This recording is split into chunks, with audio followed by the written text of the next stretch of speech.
What is up, guys? It is Styx here, and today I'm going to be showing you guys the build that I have been using on Tan-2 since I got him as my guaranteed mythic character. Tan-2 himself is extremely unique. For one, he's got two voices in his brain, and if that's not enough for you, then he also has one of the most versatile kits in the entire game. His kit allows him to very easily switch between supporting his allies and dealing massive damage, or supporting himself with enhanced damage. He also has ways to debuff his opponents, and many of the exotic options open to him are amazing for dealing large amounts of damage very quickly. Him being able to use snipers also makes him a bit of a demon in any PvP game mode, from shifting gates to your standard iron bar. Before we get into the specifics, I really quickly want to mention that only about 90% of the people who watch my content are subscribed to my channel. So if you're not, you don't need to use the notification bell or anything. If you don't click it, it won't tell you when I'm uploading, so you can just ignore it and just do it as a thing to help me out. Or if you really do want to get the notifications on new builds or guides, then it's there. Getting into Tan-2's relic abilities. His passive is fairly simple. It's the ability to accumulate two different kinds of bars. You will see them above your health bar, and they are gained by dealing weapon damage. Scout and sniper rifle shots will grant flare, and the effect has a very small cooldown. Once the flare reaches 100, the next sunset or sunrise, his primary signature ability, will be enhanced. Casting an enhanced sunset or sunrise will grant you a buff called phosphorus. This causes you to regenerate your health on your own and energy for your current flare, as well as gaining 20% acceleration, which is movement speed increase. Repeatedly gaining this effect will stack the duration you're adding on top of the current one for a max duration of 10 seconds. The first signature I'm going to go over is the most simple of the two. His second signature, Twilight Shift, basically just allows him to every 3 seconds switch between Dawn Star and Dusk Star. Dawn Star will allow him to use many of his healing abilities, Dusk Star will allow him to deal significant amounts of damage. Keep in mind that whatever flare is not currently active will only accumulate about 30% of the energy from the damage, so it's highly incentivized for you to switch between them frequently. Getting into that, we have the primary signature ability that you're going to be using for your damage and healing.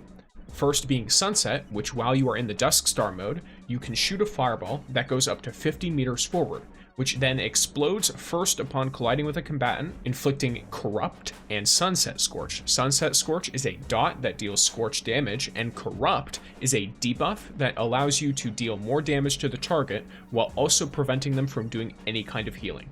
This is incredibly useful against other players who might be using something like Gwynn. It'll prevent them from consistently healing during combat, or against enemies with enrage mechanics that cause them to regenerate health as well. When enhanced by having a full flare meter, Sunset also generates another explosion 1 second after the first one.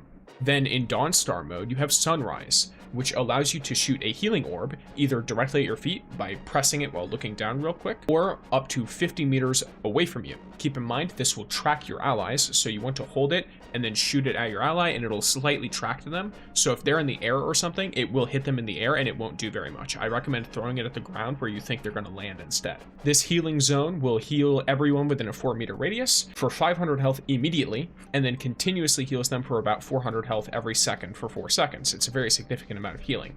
In addition to that, you take reduced flinch while you are in this zone. Whenever you use an enhanced sunrise, its range gets a 50% increase and its duration gets a 100% increase. So as you can see, it's really important that you switch between these two abilities and use them very frequently. You want to take as much advantage of your versatility as possible, while also buffing both of these to an extreme degree. His super is also extremely versatile.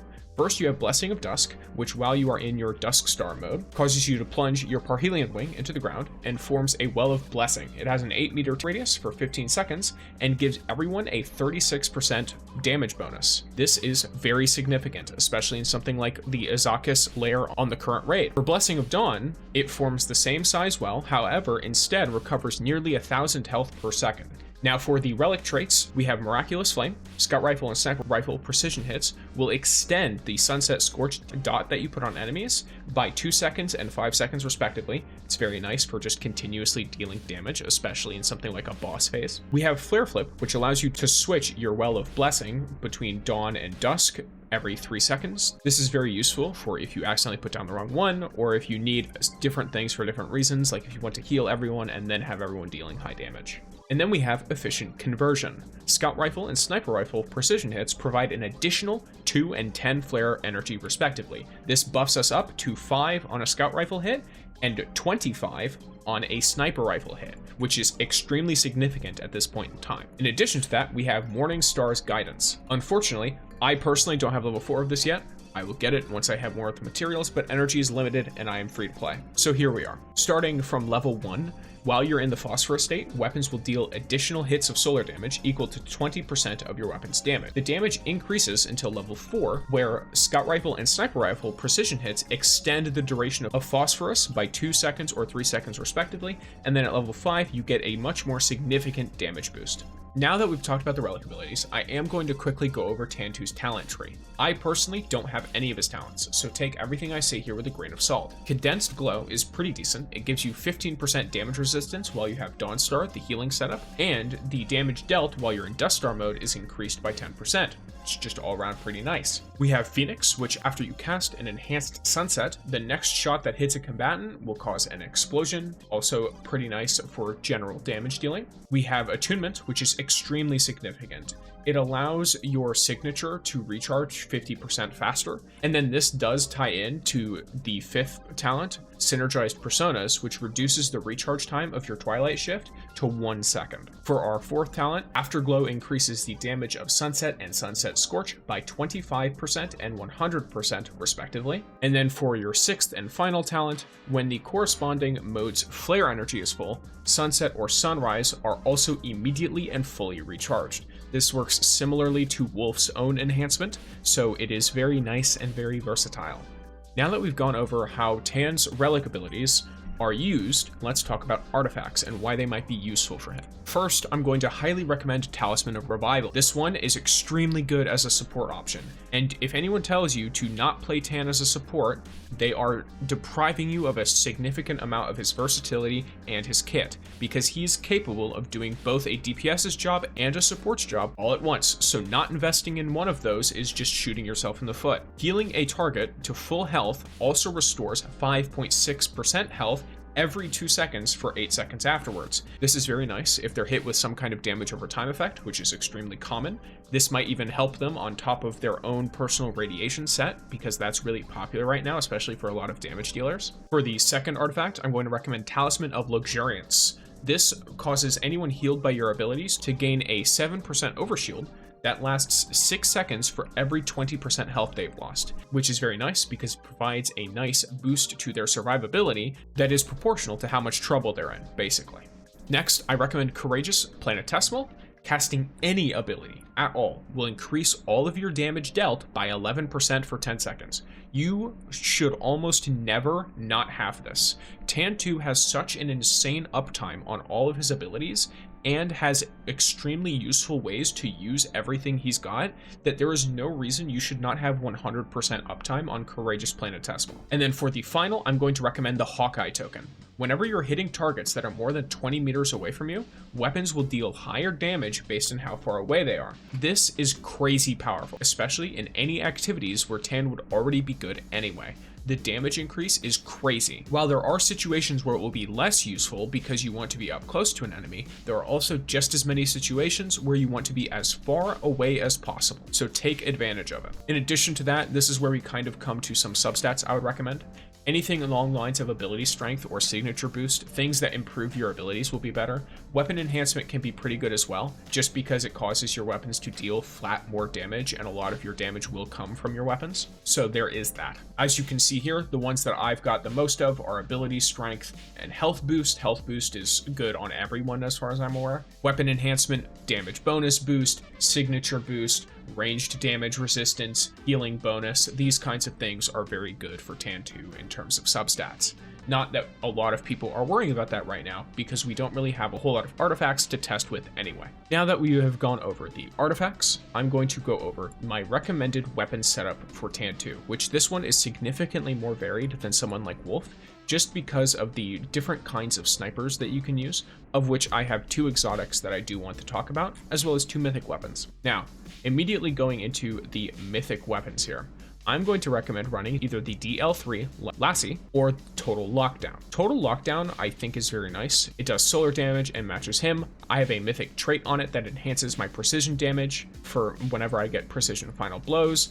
I also have one that deals extra precision damage against targets at a distance. It's very nice. If you can manage to get the perk upgrade on Disturbance, then switching to this weapon will increase precision damage by 10% for 3 seconds. That is very good. However, the other effect, whenever your shield is broken, final blows reloading the magazine, that is not extremely great, to be completely honest with you. I would prefer something that's more generally useful. My other option is DL3 Lassie. My reasoning for this being it deals a different kind of damage type from Tan-2, so I like the versatility. I also more prefer my perk setup on here. I have Rapid Hit, which rapid precision hits give increased stability and reload speed. Amazing. And Target Lock, so each hit landed increases its damage dealt up to 59%. This is very nice because it is a pretty fast firing scout rifle. In addition to that, the Culture Clash origin trait on it gives it an extra 21% minimum damage outside of its effective range, while also having 10% increased precision damage against Fallen and Cabal with the extra effect. So both of these definitely have their good options, and it's a lot based on the activity you're going into, what you want to pick here. The exotics are kind of similar. We've got Izanagi's Burden. Izanagi's is your damage king. Izanagi's does the most burst damage out of everything else by a mile. Basically, the exotic perk allows you to condense all of your bullets into one called Honed Edge. I unfortunately have Outlaw Refit on it, which is a little bit regrettable, but I definitely think the damage of this outclasses pretty much everything else you're going to get, and it is extremely useful in the Azakus encounter in the current raid. The other option is Borealis. Borealis is going to turn the versatility on this character to a 12 out of 10. The reason for this is very simple. Borealis's exotic effect allows you to cycle between what damage type you want to deal. This means that whatever damage type your primary weapon has, whatever damage type your character has, doesn't matter. You can just swap to the one that targets the shield you want to shoot and then shoot the shield.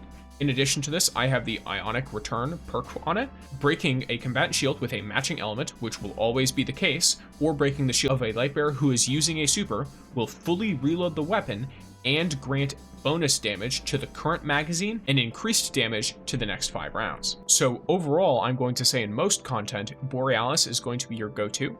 And then Izanagi's if you are either struggling with damage or you really want to take down the Shinkas or boss enemies extremely quickly. Hopefully you enjoyed this in-depth guide on Tan-2. If you did, like the video, comment what you want to see next, and if you want to support the channel, I have a Patreon and an advanced GG link in the description down below. Thanks for watching and have a good day. Peace, gamers.